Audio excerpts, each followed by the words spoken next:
Hello everybody and welcome to my spoiler review of Spider-Man No Way Home. I would like to stress this is my spoiler review. If you haven't seen the movie, my non-spoiler review is available. If you go back to the video page, there's a little thing up here in the corner. You can click on that. I know a lot of people say like, well, you know what? I'll watch the spoiler review. If it sounds like I'll like it, then I want to go to the movie. Just trust me on this one.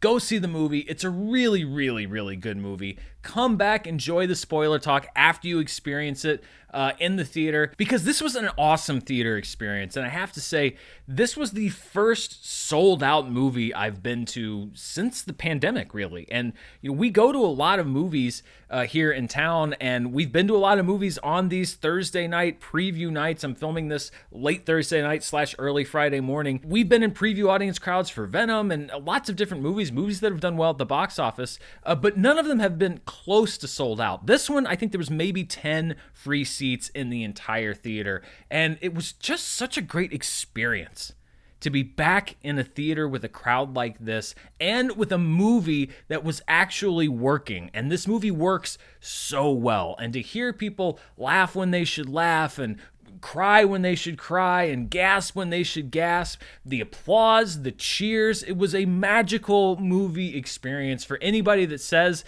that the theatrical experience is the same as watching it at home, you're wrong. I'm not saying you're wrong on every movie, but you are wrong on movies like this, because this was a fantastic theatrical experience and a wonderful experience watching this with the crowd. I saw this on Tuesday night as part of a press screening. I went again on Thursday because Mara didn't get to go with me on Tuesday, and so it was great to watch it through her eyes, watch it through the eyes of the crowd, and I'm so glad that I did, because there are very few movies I've seen that had this kind of energy. The Force Awakens is one of them, Avengers Endgame is another one, but where you can just tell that this movie has sort of worked a spell over the audience, and it was really good. I mean, I guess it is somewhat fitting that this movie would cast a spell over the audience, since it's a movie about casting spells. So I brought a notebook with me, and I said, well, you know, I'm going to jot down some things that I see that I remember for the spoiler review. And by the end of the movie, I'd written about 3 pages of notes. So strap in, because I've got a lot that I want to talk about. If you got somewhere to go and you haven't subscribed to the audio podcast channel, then you can find all that information down there below and take it, you know, download it, take it with you on the go, because there's so many things that I want to talk about, so many things that I love about this movie. And I think I liked it even more the second time than I did the first time, because I knew what was coming and I was anticipating certain things, and there were certain dots that I was able to connect that we'll talk about as we go through this review. And it was so hard to do the non-spoiler review because there were so many things I couldn't even go into. Like I didn't want to go into any territory that it seemed like I was going to give away any of the secrets, but so many of the things that I love about this movie deal exclusively with spoilery things. So without further ado, let's jump into the movie. I'll kind of start at the beginning, but I'm going to jump around as we go. And let's talk about some of the great things about Spider-Man No Way Home. There you have it, folks. Conclusive proof that Spider-Man was responsible for the brutal murder of Mysterio. So we open this movie literally at the end of the last movie, Spider-Man Far From Home. We have J. Jonah Jameson broadcasting Spider-Man's secret identity, and one of the shots that I loved was you cut from Jameson in a shot like this to the apartment that he is broadcasting from. You know, this sort of dingy apartment against this green screen, so it looks professional, but then, you know, if you cut out a little bit wider, he's just some guy in a room, which, I mean, hello. I never thought that I would actually feel sympathetic for J. Jonah Jameson, but now that I think about it, he's just a guy trying to make a living and trying to bring down that menace Spider-Man. Oh my God. Oh my God. I don't know where that came from. Okay, I'm sorry. Let's keep going. It was great to see J.K. Simmons. He was able to play, again, the comedic part of the J. Jonah Jameson thing, the idea that he was selling supplements, Daily Bugle supplements, as his star began to rise. A lot of funny stuff. I did kind of expect Jameson to play a more crucial role in this movie. He really is just sort of in the background, but that's not really a problem I have with the film. It's really just more how it was different from the movie that I was expecting, and this movie surprised me in a lot of ways. So we get the return of Damage Control here. They arrest Peter after his identity is exposed, and it's kind of fitting because we saw Damage Control very early on in the first MCU Spider-Man movie, Spider-Man Homecoming. The Department of Damage Control will oversee the collection and storage of alien and other exotic materials. And then it turns out that all of the hashtag shirt sleeve speculation during the interrogation scene with Peter, at least it seems, was not accurate about that being Daredevil. But we do very shortly thereafter get an appearance from Charlie Cox as Matt Murdock, and it's just great to see him back in the mix. I really love the Daredevil TV show, and it seemed like they were all in Netflix movie jail for some reason. Like, they had all just been benched. They don't show up in Endgame. They don't show up anywhere. But just having Charlie Cox back is great. I hope that however they work him back in, that they don't sand off the rough edges, because I liked the rough edges on Daredevil, and I hope that they're able to go back to that kind of territory again. But he also fit well into this film. The brick coming through the window, which he catches, and I love the idea of like this sort of superpower that he's able to show, and I'm a very good lawyer. One thing that I did notice is that on the brick, somebody had written a message, "We believe Mysterio." The believe was misspelled. The I and the E were inverted, which is kind of a sly kind of poke at the conspiracy theorists. But I also noticed that when Peter goes back to school and he meets the faculty, that Coach Wilson, who's played by Hannibal Buress, was openly a conspiracy theorist. And he obviously thought that Spider-Man killed Mysterio. He was not on Peter Parker's side. And it makes me wonder, I mean, he's a conspiracy theorist. Everybody seemed to know where Peter lived, but as a faculty member at school, he would definitely know where Peter lived. He's a gym coach, so he should be in reasonably good shape. Maybe he's got a pretty good arm. Was Coach Wilson the guy who throws the brick through Peter Parker's apartment window? Just something to think about. Something to think about, a little conspiracy theory of my own. When we talk about the plot of the movie, one thing that I really liked about this film is that Peter is not motivated solely by self-interest, but at the same time, he kind of has to learn what a selfless act is, because he goes to Doctor Strange largely not because he doesn't get into MIT, but because he sees the effect that it has on Ned and MJ, and he realizes that him being Spider-Man is hurting the people that he loves. But the whole movie happens because he can't quite make that step to the pure selfless act. He interjects and he says, well, not MJ and not Ned and not Aunt May. And so you have to add all these caveats, and the spell goes out of control. And that's why everything good and bad in the movie happens. By the time we get to the end of the film, the only way that Peter can save the world is by going to Doctor Strange and requesting that he specifically wipe the memory of himself from everyone that he knows and loves. And it is a pure selfless act, because he's doing this for the benefit of others at great cost to himself. It's almost like he has great power,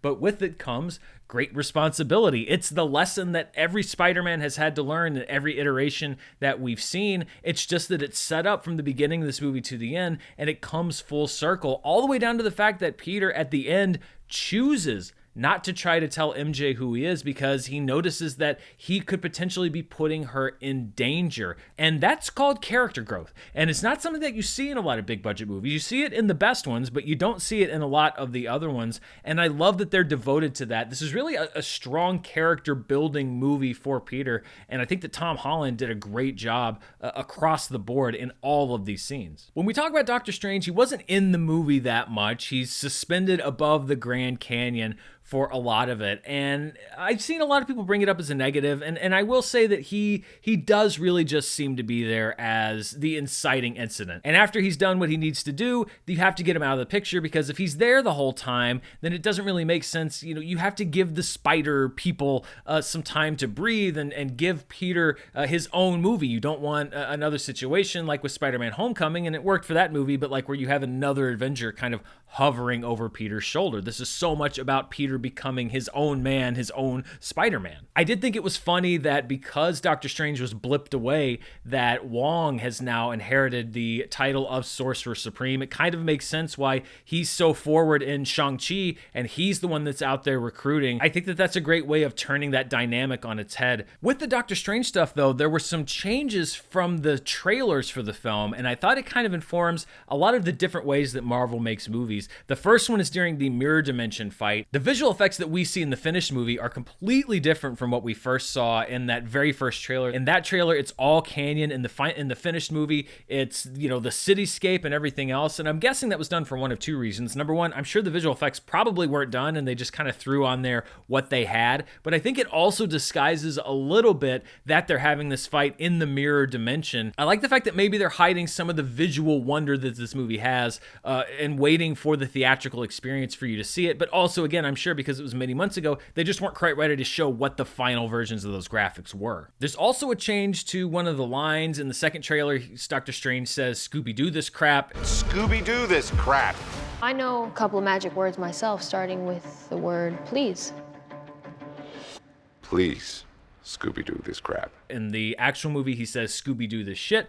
I think that this was, again, an alternate version of the scene that they probably shot on the day for things like TV versions or airline versions or whatever, where they just don't want to have to overdub Benedict Cumberbatch, so they just have him shoot two different ways. And then a byproduct of that is you have an alternate version for the trailer. So that's another way that I think they make movies. Really, the most curious thing that I would add, if I could ask John Watts a question, I mean, I'd have several, is the motivation for Doctor Strange and how they set up the spell. Because, again, in the first trailer, you have Wong specifically saying to Strange, "Don't cast that spell." And then he says, "I won't." Strange, don't cast that spell. It's too dangerous.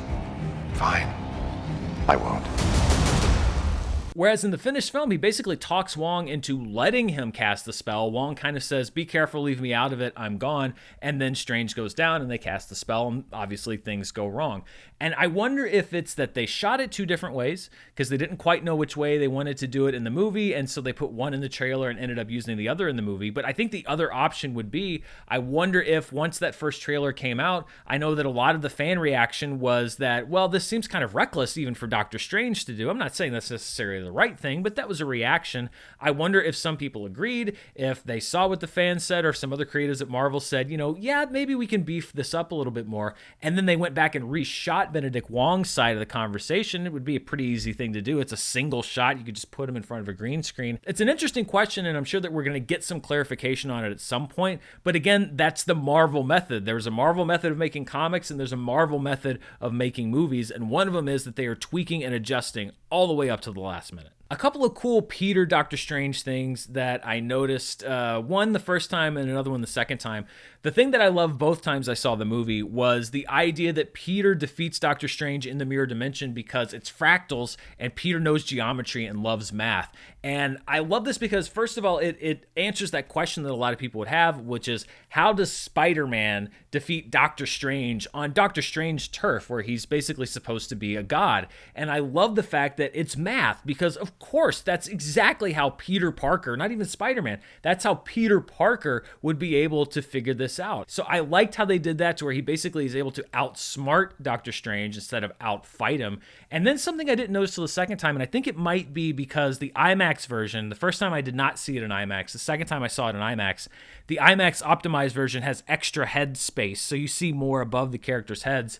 But when Peter's astral form is knocked out of his body, and he's talking to Doctor Strange, and Strange is trying to get the spell box, and Spider-Man is keeping it away unconsciously, you see above Peter's head, the astral form, these spider sense lines that you see in the comic books. And that's just really fun to me. That's just a really fun way of bringing something into live action that you couldn't really do. I mean, they were able to do it in things like, you know, in the Spider-Verse because it's animation, it's a different medium, but I love that they figured out a way to do it here. And again, it's very subtle, but it's just another nod to the fans and kind of a way of saying, like, listen, we're trying to incorporate these things in a way that makes sense, but also in a way that's just fun for you to watch. So we have this scene where the spell goes wrong, and it was another example here of why I like to be able to watch a movie twice sometimes if I can, especially a movie that's as full and dense with different things to pay attention to as this one, because I actually had a question the first time that I caught the answer to the second time.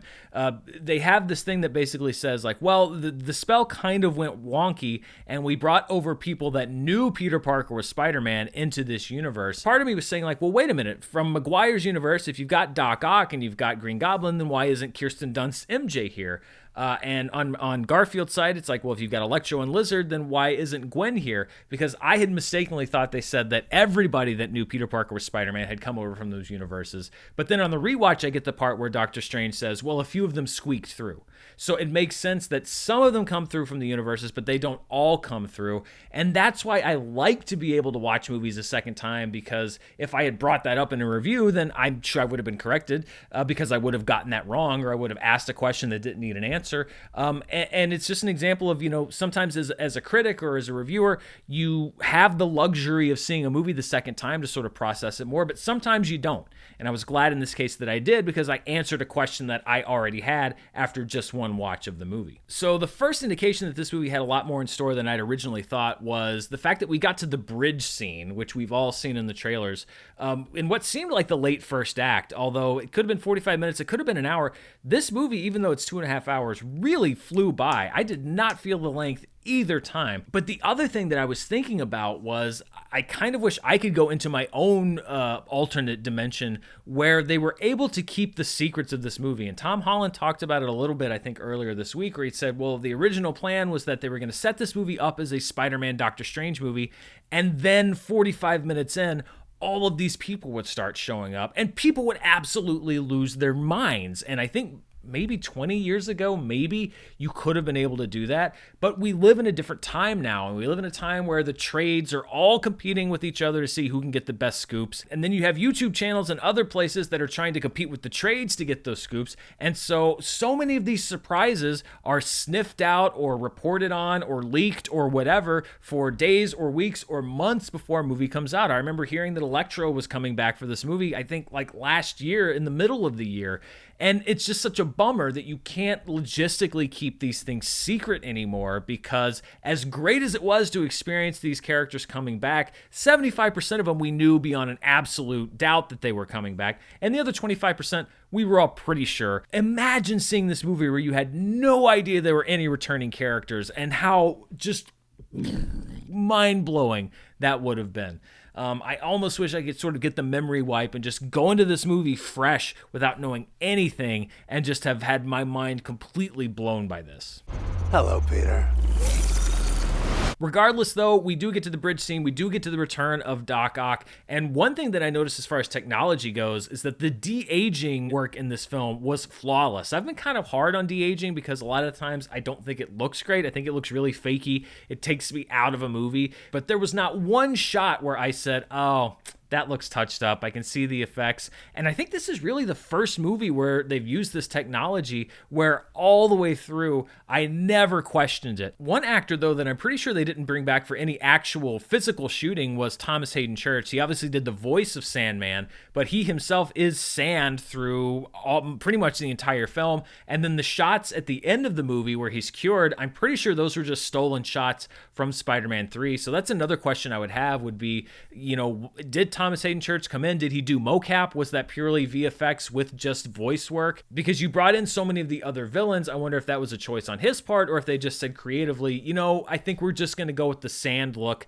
and we just need you to come in and do the voice for this character. I'm going to be very curious to see what people think about the Doc Ock storyline in this film, because the first time I saw the movie, I was a little on the fence for it for just a little bit. I thought that it took a comic turn pretty quickly, but then when I saw what they had planned for the character, the second time through, I was on board. I like the fact that, he takes this nanotechnology from Peter's suit, and again, a cheaper movie would have just had him say, and now I'm a more powerful Doc Ock, and then they would have just, had another fight sequence. I like the fact that this enables Peter to take control over the arms, and it gives a degree of control over Doc Ock, and he's able to bring him in basically as a prisoner, because you need to have him in that prison, but you also have a lot of other stuff that you have to get to. But it also starts a redemption arc, because I think he's the most tragic of all of them. I mean, he is in a way redeemed at the end of Spider-Man 2, but it's at the cost of his own life.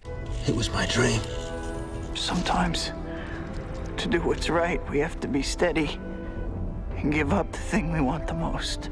Here he gets a chance to redeem himself, and then you would think go back to his universe and be able to live a productive life. And that's something else with these villains. I think you're rooting for them to be cured. And that's because they're not just these guys that drop from the sky with 20 minutes left and cackle and say some lines, and then you just have one big fight scene and they all go away. You're actually humanizing them. And I think a lot of that credit has to come down to the screenplay for this film. In my non-spoiler review, I said that this is not a movie about the who and the what, it's about the why and the how. And what I meant by that is this is not a movie that's driven by who's in the movie and what do they do, because those are things that can be spoiled and have been spoiled by a bunch of a-holes on social media and elsewhere very easily. And if that's all that the movie had to offer, then it would be a very easy movie to actually spoil for somebody. But when I say it's about the how and the why, it's because the real surprises for me and the real impactful things for me in this movie were how these characters impacted Spider-Man and why they're in this movie. And seeing all of that unfold really worked. And all of these villains had a how and a why for the most part. We'll talk about one that I wasn't quite sure about in just a second. But they had a reason to be there. It wasn't just to cash in on their appearance and get a clap out of the audience and do a third act fight scene and then go away. There's an actual story reason for them to exist. And they all are there to contribute to the development of the movie's central character, which is Tom Holland's Peter Parker, which they never lose track of in the film. And that's another thing that I think is so important. This movie isn't just about a bunch of Spider-Men. It is about Tom Holland's Spider-Man, and that's another reason why it really works. I think Jamie Foxx's Electro was a great combination of the Electro that we already knew, but also a chance to inject some of Jamie Foxx's personality in it, particularly his comic sensibilities. And again, it doesn't seem jarring because you've written into the script a reason for this. Electro is in a new universe. It's a different kind of power. It makes him feel different. It makes him get his body back. They're able to explain it away, but not get mired down in the reasons why. And I liked Jamie Foxx in this movie. He had a lot of great lines. I loved that scene between him and Sandman where they're talking about, oh, I fell into electric eels. Oh, well, I fell into a big collider. And Jamie Foxx has the line of, oh, you got to be careful where you fall. That's a great moment between those two characters and a great way for screenwriters, again, to take advantage of having these characters in a movie to do more than just yell at Spider-Man, but to actually compare notes about their lives. I also like the way that they use Sandman, at least in the first half of the film. I like that they bring in the version of Sandman after the events of Spider-Man 3, where he has already made peace with Peter Parker. I'm not asking you to forgive me. I just want you to understand. He's an ally to him, really, at the beginning, so they don't have to just fight each other, but he actually helps him to apprehend Electro. But at the same time, when he switches sides, you understand why, because he's really only motivated by getting back home to see his daughter, and that matches with what we know of his character. That's always been his primary motivation. And so him switching sides wasn't necessarily, to me, something out of convenience. It was more him saying, I'm going to do whatever it takes to get home to my daughter, and I was going with you because you wanted to help everybody, but this is all going bad, so I'm out of here because your way's not working, and I'm going to go with the people that just are able to get me home. From a story standpoint, he also serves a very important purpose, which is that he is the link that is able to tell both Green Goblin and Doc Ock that they both died fighting Spider-Man, that Spider-Man was directly or indirectly responsible for their death. He's the person that's able to reveal the crucial information that sets Spider-Man on a course of saying, well, I'm not going to send these guys back to die. I want to save them. I want to help them. And that's what causes everything in this movie to happen, good and bad. And it's an example of writers, again, understanding why a character is there and smartly using him in order to move the plot forward, but not in a way that's just a plot convenience. If there was one villain that I think was really just kind of there, it was the Lizard. Reese Fahn's character was not the most popular Spider-Man character. To be honest, he didn't make a huge impact on me in The Amazing Spider-Man, and I think he was really here just to be a menace. I mean, he's got some really strong lines when they're all down there in the dungeon, but really he just needs to be someone for them to fight. And I think it's a glimpse of the movie that could have been made where all the characters were that. They were just there and they fight Spider-Man and then they go away at the end of the film. The villain that I really want to talk about is Green Goblin. And can we just have a moment of appreciation for Willem Dafoe, because he is so good. not just in this movie, but in every movie as Green Goblin. Tell me how! The heart, Osborn. First, we attack his heart. And one of the smartest things I think they did was to have him break that mask so early on, because Willem Dafoe facially is able to be so much more menacing than that mask alone is able to convey. And I love that we get his facial performance throughout almost this entire film. But the thing that's also great is that we spend so much time, and I mentioned how important it is that you want them to cure these bad guys and not just beat them. You spend so much time with Norman, and you forget just how scared and lost Norman is. And here we have a Norman that's even more lost because he's in this universe. He doesn't know what's going on already, and now he's in an even more alien world. And again, plot-wise, he's the person that inspires May to really go to Peter and say, look at this person. You're going to condemn this person to death? You have to get this point across, or the movie doesn't really work, of Peter learning this lesson of everyone is human, and your job is not to play judge, jury, and executioner. Your job is to be a hero. Your job is to save people. Your job is to help people. That's what you do. If you don't get that message across, the movie doesn't work. But at the same time, the dude is just terrifying as Goblin, and we see that turn, that smile, the glint in the eyes. It's like two different people in the same body. Willem Dafoe is so great. He's so great that I will forgive the fact that they just couldn't resist doing the, I'm something of a scientist myself meme line.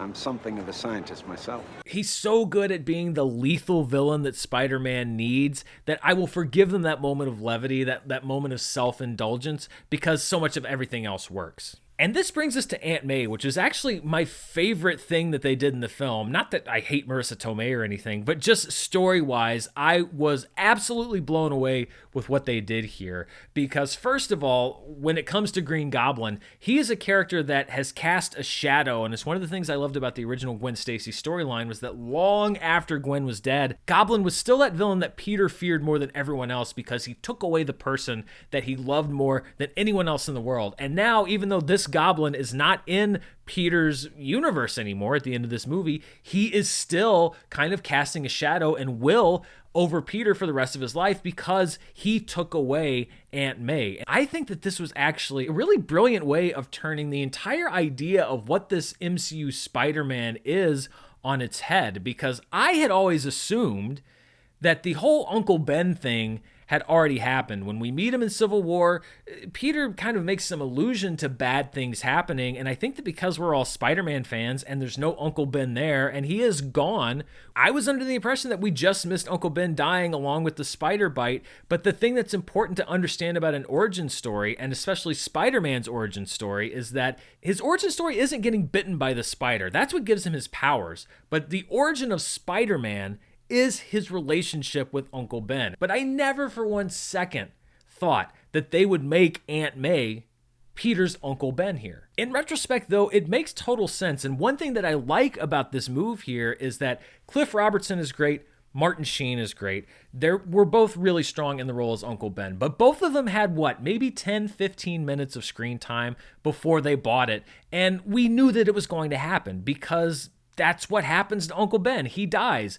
And we certainly empathize with Peter because he lost Uncle Ben, but we're not surprised by it, really. Here, we have a character in Aunt May. First of all, we've seen her through several movies now. We've seen their interaction. We know their relationship across several different movies, across so many different things that have happened to Peter. We fully understand just how important she is to Peter's life. She is indispensable. And then they kill her.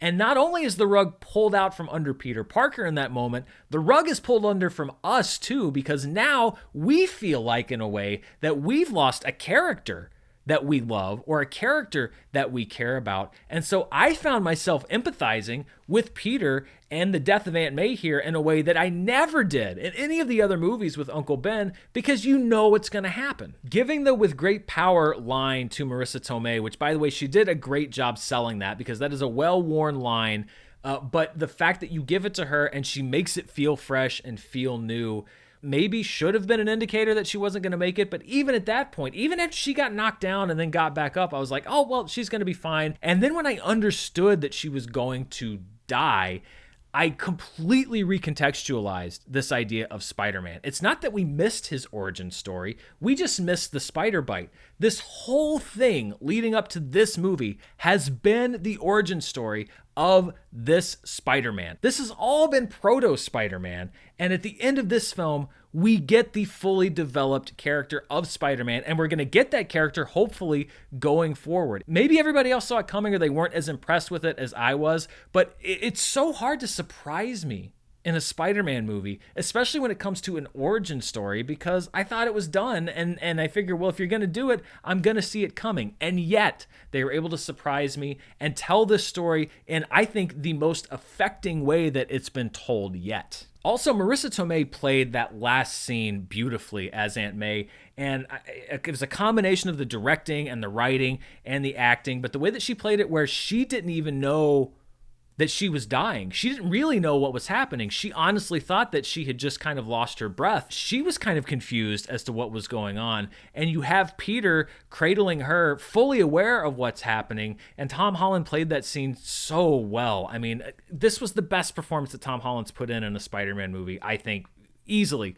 Of all the movies, not just Spider-Man movies, but any of the movies. But the scene was also a great parallel to the Infinity War scene where Tom Holland is getting dusted and he's scared and he's on his back and he's kind of being cradled by Tony Stark, who understands what's going on and has to console him. And I think it's so smart. It's very subtle, but again, it's a way of showing that this character has come full circle and he's kind of moving into that Tony Stark role of being the developed adult, the experience in the room. So now we get to the big reveal, the one that everyone thought they probably knew was coming, but yet I think that a lot of people were still waiting to see.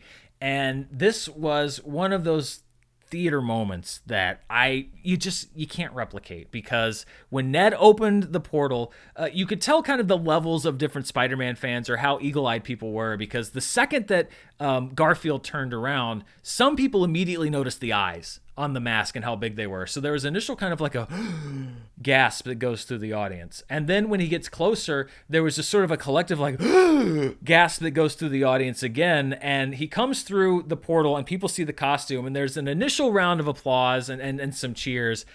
When Garfield popped that mask off, it was like being at the Super Bowl and your team just scored the winning touchdown. The cheer I don't know if I've ever heard a cheer come out of an audience the way that it came out of the audience tonight when they were watching this. And I think that it was just this moment of catharsis, because everybody's been sitting there wondering, is this going to happen? Is it not going to happen? It was this big buildup. And, you know, I don't want to get too deep into it, but it feels like it kind of went beyond Spider-Man. It's almost like this is a shared moment that people have been craving for months or years. This idea that we could share this moment of revelation, it was a truly magical moment. And I know it seems dumb or silly or whatever when I talk about the shared theatrical experience, but these are the kind of things that you don't get any other way. You don't get that at home, even if you're watching it with 5 or 6 people. It really was a moment of movie magic, and it's one that I will certainly never forget. Also, Andrew Garfield was so effing good in this movie, and can we just give him an Oscar for the combined force of this performance and the eyes of Tammy Faye and Tick Tick Boom, and having to deny in every interview that he's in this movie. You're in the new Spider-Man, No Way Home. Congratulations. Wait, what? Yes, congratulations. I'm not in the film. I love Spider-Man. I always have. I was so happy to have played the part. It's Andrew Garfield playing Spider-Man again. No, I'm not. Crying out loud. What did people want him to say? Yes? You want him to spoil the biggest surprise that Marvel's been cooking up through many years? Of course he had to lie. Of course he had to say he wasn't going to be in it. Everybody knew that that's what he had to say. He deserves some recognition just on that level, but also this is maybe my favorite Andrew Garfield performance in any Spider-Man movie, including his own. And again, it's because it's not just Andrew Garfield in a costume popping in to say hi. It would have gotten probably the same kind of cheer, but it would not have affected audiences the same way. It's because we learn more about his character. This is a deeply hurt and damaged person. We see the effect that Gwen's death has had on him, and he mentions the fact that he is filled with rage. He says he stopped pulling punches. This is a pretty violent Spider-Man, and we see that damage, we see that hurt, we see that anger, and we see how this experience affects him.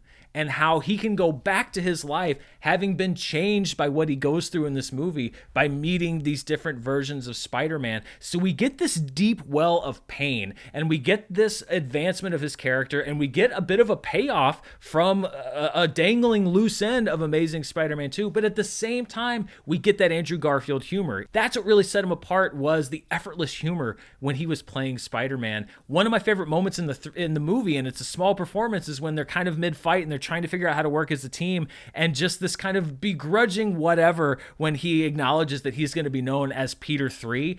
It's just such a great little moment, and he has so many of those throughout the film, but also these great dramatic moments. I just loved him so much in this movie. And then we have Tobey Maguire. Tobey Maguire hasn't been in a live action film since 2014. So first of all, it's just great to see Tobey Maguire again. But the other thing that I love is that, and again, it comes down to the writing, they don't make him play 22. They're not de-aging Tobey Maguire and making him pretend like he just stepped out of the end credits of Spider-Man 3. He's playing the age that he is now, and he plays an important function in this kind of trio of Spider-Men. He's the mentor. I love the interaction between Garfield and Maguire at the Statue of Liberty, where Garfield's cracking his back, but then they have like kind of a rap session where he's just like, "Hey man, listen, why are you so down on yourself? Let's work on the self-talk. You're Spider-Man. You're amazing. You got to acknowledge that." And Garfield's like, "Yeah, you know what? I kind of needed to hear that." It's not just Tobey Maguire playing a Spider-Man. He's playing a version of Spider-Man that is kind of tapping into what the audience is already giving him, which is that seniority.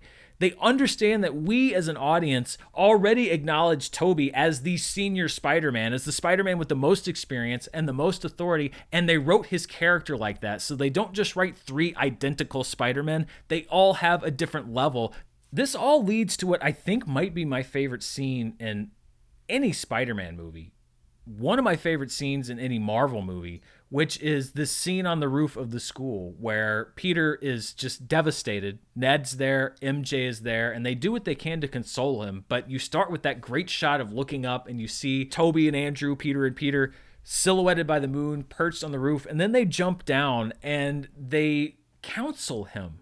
They help Peter, and I love this idea that Tobey says when they introduce him, he says, I had a feeling that he needed my help. And what you have here is a Spider-Man in Tom Holland who's having the worst night of his life. And he is helped through it by the only 2 people that can possibly understand what he's going through, because they've already gone through it. They're seeing an echo of themselves, and they earnestly are saying, I want to help you through this. And again, because you have these Spider-Men at such different places, Andrew Garfield's Spider-Man saying basically, I want to help you through this because you know what? I lost the person that I loved, and I see that rage in you. And that's where I am right now.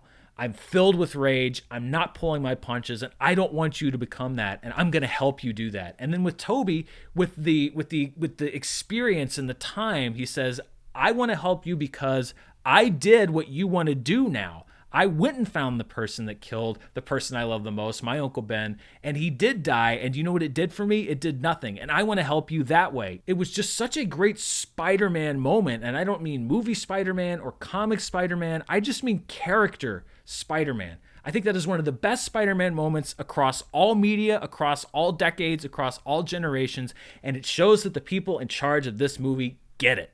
They understood what they needed to do with this film. They understood what they needed to do with these characters, and they absolutely nailed it.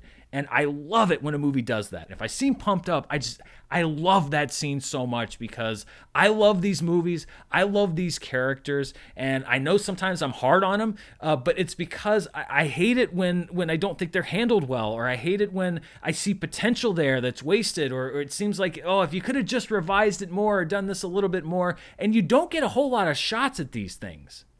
You don't get a whole lot of shots to do something as big as this. So when you see a movie take a swing this big and they connect and you hear the crack of that bat and it's a home run and you can tell that somebody somewhere said, if we're going to do this, let's do the damn thing. They did the damn thing, and I think they did it flawlessly. I'm sure there's a lot of credit to go around, but I really do think you have to thank John Watts, Chris McKenna, Eric Summers, the director of this film, the co-writers of the screenplay, and of course everybody that contributed to the Spider-Man mythology over the years, because it really is a payoff of, 60 plus years almost of Spider-Man storytelling, and yet it still works as well as it did when it was first written. And this really extends to all the scenes that they shared together. I thought that they all were extremely well written, and so much humor in there, and humor that makes sense, and humor that's born out of this situation. Ned trying to say Peter and then saying Peter Parker, and they're like, yeah, that's the same problem. There's no difference in you saying Peter or Peter Parker. When the three of them all compare villains, and Andrew Garfield saying, like, I'm really jealous because you got to fight aliens and I fought a Russian guy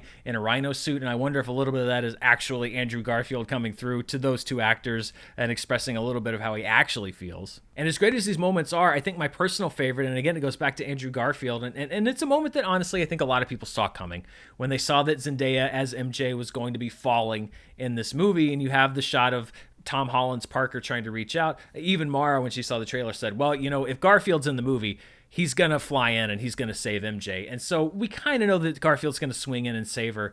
But it's that moment afterwards when he saves her and he says, are you okay? And you see this mixture of like happiness and grief. And again, closure. You're giving this character closure. And for people that loved Andrew Garfield as Spider-Man, even if they didn't love his Spider-Man movies, it's a really meaningful moment. It's a really emotional moment because you see there that he's able to, in some ways, close a chapter in his life and redeem something that he hasn't been able to forgive himself for. It's being able to pay off those moments that makes them being in this movie so special. Ultimately, Maguire and Garfield's Peter Parkers save Holland's Peter Parker from himself and his rage. I could have gone without that sort of fake-out stabbing that Goblin does with Tobey Maguire there. I was pretty sure they weren't going to kill him, although that did lead to a pretty good laugh line about how much pain he was actually in. And then we get the curing of Green Goblin, and again, now the feeling that he gets to go back to his universe and perhaps resume some semblance of a life, maybe with Harry. Maybe keep Harry from going down the road that he went down. This is so much a movie about redemption. And isn't that what Spider-Man is driven by ultimately? And coming back to great power and great responsibility, the original sin of saying that's not my problem and then something bad coming from it. Spider-Man is driven by redemption, and this entire movie is driven by redemption. You're using the theme of Spider-Man to drive the entire film because these folks know what a Spider-Man movie should be. Then we get to another gut punch. As I mentioned, Peter with the selfless act, going to Doctor Strange and saying, if the only way to save the multiverse is to make everyone forget who I am, then make everyone forget who I am. So they're not just forgetting that I'm Spider-Man, they're forgetting who Peter Parker is completely. And you have a really great emotional goodbye scene, first between Tom Holland and Zendaya. And I really think that Zendaya, first of all, she has grown as an actress over the years since Spider-Man Homecoming. Not that she was ever necessarily bad. I mentioned in my spoiler review, I wasn't crazy about what they did with her character in the beginning, but it was such an emotional goodbye between those two. And you could really feel, and maybe that's a bit of real life creeping in, but you could really feel the love and affection between those two. And then with Jacob Batalon as Ned, they've been a great team since the very beginning. And, you know, I don't know what Tom Holland and Jacob Batalon's relationship is in real life, but that was such a touching farewell between two friends. And you feel bad for these characters, but at the same time, you're proud in a way of Peter. You're proud of Spider-Man because he's able to take that last step. And it's really the last step to completing his journey, the hero's journey, if you will, and becoming Spider-Man. That's what I'm looking forward to from the future of this franchise, is a Spider-Man who has graduated to the next level. He is in many ways more alone than he's ever been, but in other ways he's freer than he's ever been. And you have the homemade costume, the bright red and blue. He doesn't have any tech, he doesn't have any friends, he doesn't have any family, but he is Spider-Man. And that's what I'm looking forward to seeing going forward. One thing that I am really hoping, because the end did remind me a little bit of Fantastic Beasts, is that they don't try to do what that movie did in the sequel, or what Rise of Skywalker did with C-3PO, where you have these big emotional goodbyes to characters because they're going to get their memory wiped or lose their memory. What are you doing there, 3PO? Taking one last look, sir, at my friends. And then it's almost immediately rolled back. Memory restoration complete. There's part of me that actually feels like MJ and Ned should never learn who Spider-Man is. And I know that people love Zendaya and they love Jacob Batalon and they love these characters, but I almost want him to keep that promise, because we've done the Spider-Man who says he's going to stay away to protect people with Andrew Garfield, and then he doesn't. You're gonna make enemies. People will get hurt. Sometimes people closest to you. I almost would like to see him keep that promise and carry that pain with him, but also let it drive him as a hero. Do I think they're going to do that? No, I don't think for one second they're going to keep Zendaya and Tom Holland apart. I just kind of hope that they don't undo it immediately or kind of fall into these same cliches that they've already done. And that wraps up the main story, but of course we do get to the mid-credits scene, which is Venom. And listen, I love the Venom movies. I do. I wouldn't say I love them, but I certainly like them more than the average person. And I was definitely intrigued at the end of Venom Let There Be Carnage. Spoiler alert if you haven't seen that movie, but they bring him into this universe. But when they set the rules for this one, it really doesn't make any sense why he's there, because the only people that are supposed to be in our universe are people who know that Peter Parker is Spider-Man. So Venom obviously hasn't learned that in his universe because there is no Spider-Man. If he's going to go meet Spider-Man, it's going to be a different Spider-Man than any of the ones that we've met. So you could say like, oh, well, he's going to learn in the future that Peter Parker is Spider-Man. But it didn't work that way with anybody else in this movie. So it's really just kind of confusing why he's in this universe in the first place. But part of me is just like, well, I can excuse this if they're going to strand him here somehow. And now Eddie is in the MCU universe and we're going to see, but of course, no. Then he just disappears and goes back to his universe. So it's really kind of a fake out that he was even here at the beginning. And it just seems like an excuse to tease the symbiote. Now it's here. Again, we already have Venom.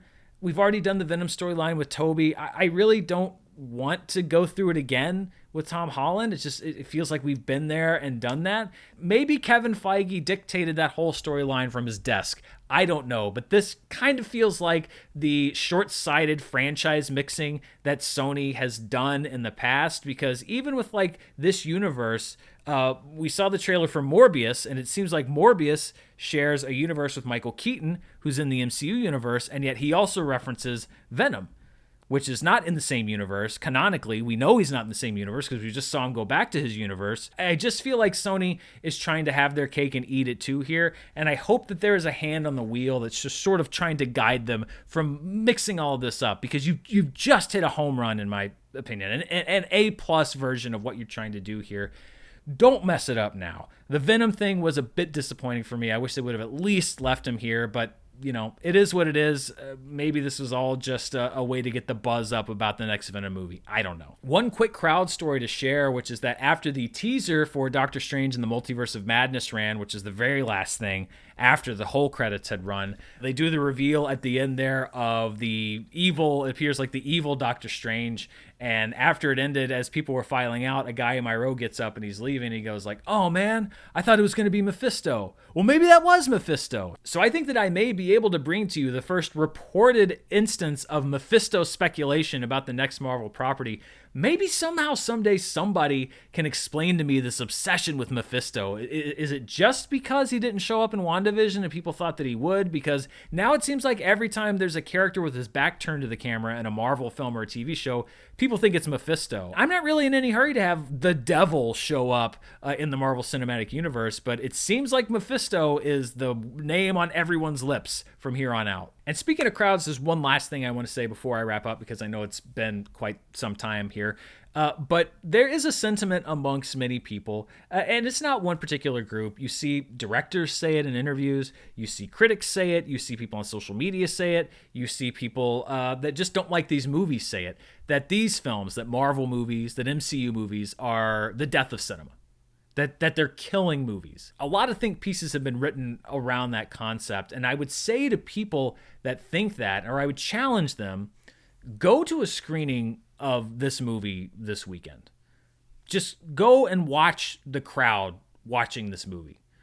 Watch the magic that this movie casts, at least the magic that it cast over my audience, and it really cast over the first audience I saw it with too, which is only half full, and all critics who are usually a little less responsive. This is a movie that made people laugh. It made them cry. It made them cheer. At times they were in rapt attention. After the movie was over, we walked out to the lobby and it was buzzing. There were pods and crowds of different people that were talking excitedly about what they'd just seen and comparing notes and talking about this and this moment that they loved and that moment that they loved. There wasn't one person that didn't have a smile on their face. And then when you go outside the theater, there were people lined up waiting to go in to experience it for themselves. Maybe some people that had even gone back in line to go like an amusement park ride to watch the movie a second time. If that isn't the magic of movies, then I don't know what is. If what this movie was able to do with the audience tonight isn't what you want as a filmmaker, or isn't what you want as a film goer, then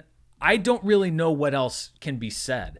I think that there is an inclination from a lot of people to sort of turn their nose up at popular entertainment and say that it doesn't count or it's brainless stuff for the masses. And some of it is. Some of it is.